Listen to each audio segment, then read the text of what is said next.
Hi and welcome to part 2 of Eleanor's tutorial of drawing this gorgeous Yorkshire Terrier. So I said at the end of part 1 that part 2 does go a lot faster, and the reason why is because I'd obviously got my eye in and I got my brain engaged and I'd worked out exactly what to do in part 1 to carry forward in part 2. Portraits will always speed up the more you get into them because you are gradually finding your colours and your method, and then you know exactly what you're doing moving forward because each portrait is different, each animal is different, everything you draw is different. So it will take a while to figure out exactly what you want to do. And then the more you get into it, the quicker it will go.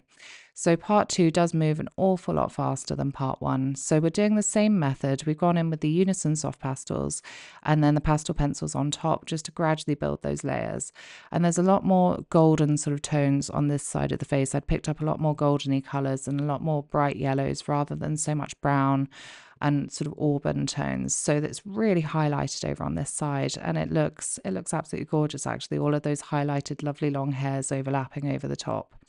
So again, we're going in with the ear. This side I'd lost a lot of the outlines where I'd sort of leaned on it, so I just drew them back in with a pastel pencil just to get them there so I could see them, and then I'm going back in with the unisons just to get my base there in. I've rubbed them in with the cotton wool buds, so I've got a nice surface to work on, and then I'm starting to go in with the pastel pencils just to start to get those lovely details in, and it's all those lovely details and fine hairs that will really make this come to life and look realistic and pop off the page. So again, you want that undertone underneath, and then you want those lovely highlights on top because they're the bits that are going to really make this come to life, and we will get some of those lovely brighter tones on those hairs.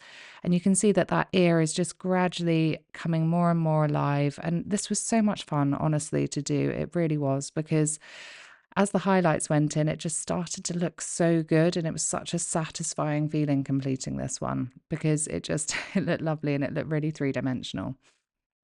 So I'm just going in now in the middle part of the face, and I do jump around a little bit here in between the top and the bottom.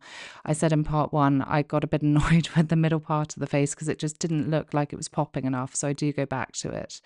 So here I'm just going in with lots of deep dark browns underneath, which you wouldn't necessarily think are there, but there are those really dark tones. It's more about drawing exactly what you see than what you think you see. So you do need those really, really shadowed areas in to then be able to put the highlighted areas in on top. So the camera did just jump up and down again where I was just working on the top of the face at the same time.